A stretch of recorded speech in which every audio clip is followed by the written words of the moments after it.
بسم الله الرحمن الرحيم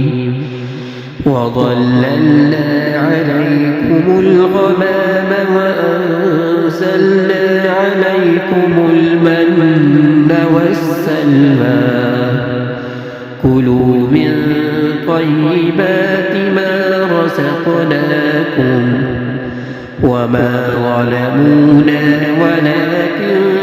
كانوا أنفسهم يظلمون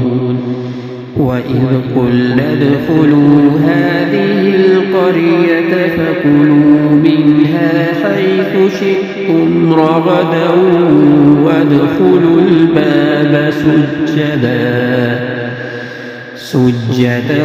وقولوا حطة نغفر لكم خطاياكم وسنزيد المحسنين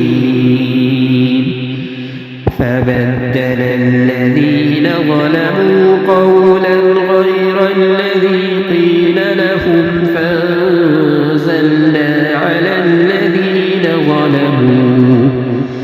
على الذين ظلموا رجزا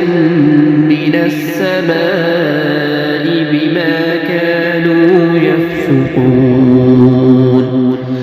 وإذ استسقى موسى لقومه فقلنا اضرب بعصاك الحجر